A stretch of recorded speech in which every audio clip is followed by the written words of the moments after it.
I've watched the first season of Vineland Saga, and I didn't get it. As you watch the first couple of episodes, you get the idea that they want to teach you about peace, but as the season goes on, you see Thorfinn filled with bloodlust. Everyone who watched the first season expected the same thing to transpire in the second season, but no. The first season was just setting up the second season. The second season is more so about learning to find peace. What does that even really mean?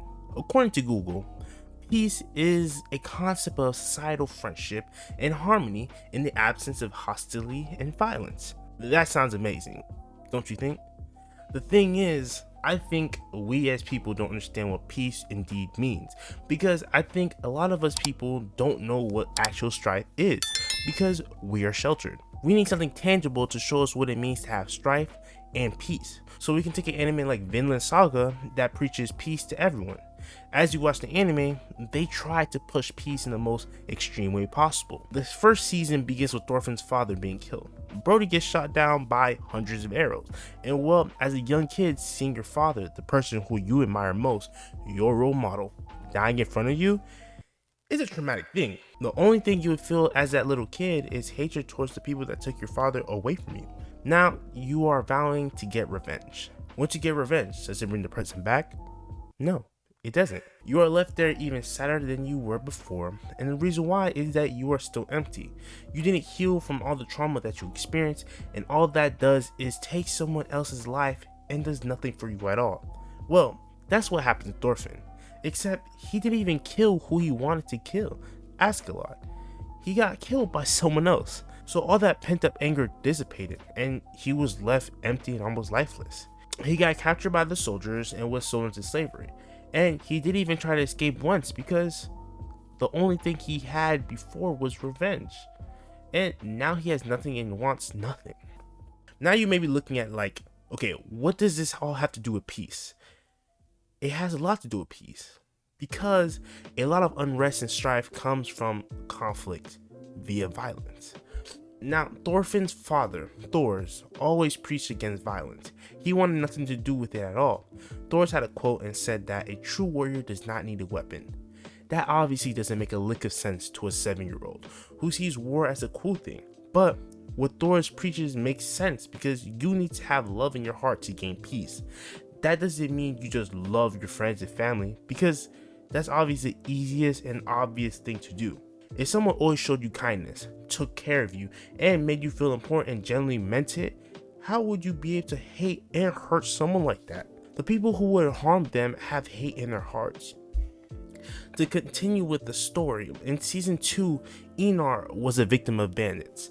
They attacked his village and killed his mother and sister in front of him. As a byproduct, he was captured and sold into slavery, where he meets Thorfinn. Thorfinn looked absolutely empty, and you could tell he was suffering from PTSD. But as you go throughout the season, they start working with each other to do what they can to one day buy their freedom. They explain their stories to each other, and Einar becomes livid because he learns that Thorfinn used to be a bandit as well, and that he used to do the same thing that those people did to his village. Obviously, he has every right to be mad because people like him killed his sister and mother. So one night, as Thorfinn has another bad dream, Einar thinks this is his chance to get revenge. Einar was so ready to kill him and started strangling him. But as he saw him lying there going through it, Einar thought about it long and hard and was very angry. But he realized Thorfinn wasn't the one who killed his people. Even though he thought it would be good to get his get back, he realized that it wouldn't solve a thing. Also, that his sister and mom wouldn't want him to do that. He thought about it some more and understood that Thorfinn is an entirely different person, learning to become someone else who doesn't search for violence. He decided not to kill him, and that was the end of that. They ended up becoming even better friends and bonding with each other very well. So Kettle is the one who owns Einar and Thorfinn, and he decides to do his yearly tap-in with the king, and just to make sure the king remembered him and his farm. Around that time, King Canute comes to Denmark, and apparently it's because his brother, who was the king, is about to die, and he is going to inherit the crown. Why is this all important, you say? Follow me, I'm going somewhere. Well, the thing is, Canute poisoned his brother to kill him. He did this to bring peace and to build a society where conflict doesn't happen. Canute thinks that if he plans to achieve his goals, his brother may try to oppose some of his plans. So to get rid of that problem, he made himself king of 2 countries to rule them both. But the thing is, he's not creating peace because he's still causing problems. First of all, he killed his brother. If you are willing to do that, you are willing to go even further to make things your way. Well, now it's not just his brother, he is going after Keto's farm.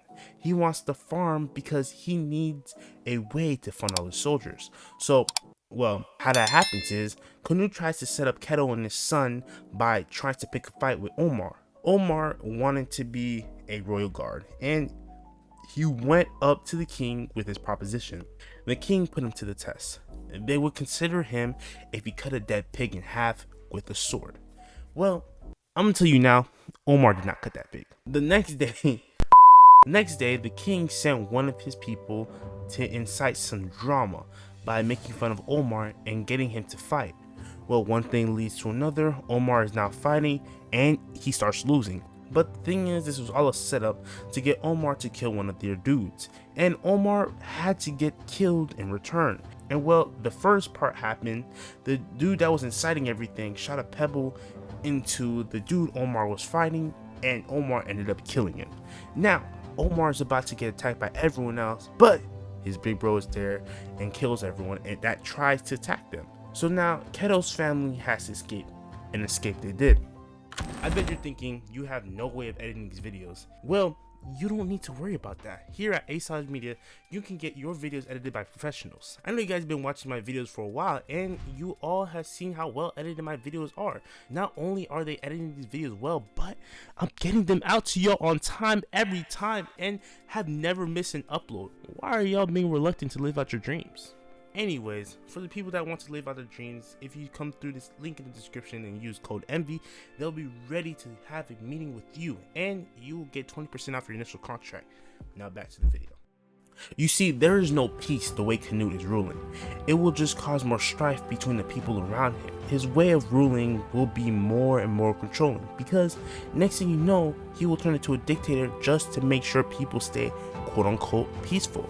The things he wants are pure, but the way he is going about it causes more problems, which is why world peace is impossible. Vineland Saga shows that to us. In the first season, you couldn't see where the story would go, because it was just to set up the whole account up for what is yet to come. The story has a beautiful underlying message. Only through love will there be any peace, and the people who understand that the most are those who dealt with the most strife. The ending song in and of itself explained the message beautifully. The person who taught Thorfinn about seeking peace instead of violence was his father, and in the song it goes, "I hear the voices every night of the ones I left behind that I've loved, and I'm trying to find a place where I belong." This is another thing that Thorfinn is looking for, because when he found out he could be free soon, he started wondering where he belonged and where he should go, and he had no clue. The song continues, going, "Until I do, I'll carry on," which is what he is doing now, since he doesn't know he's leaving that problem for when it comes. And then the song goes to the end, saying, "I guess there is no freedom without love." Thorfinn had so much hate in his heart that he was willing to do anything for his chance at some revenge. The only way for there to be peace, for there to be freedom, is for love to reign supreme. A lot of negativity in this world happens because people have evil-filled hearts. If everyone learns to love one another, everyone will be way happier and more peaceful. But that's impossible and will never happen.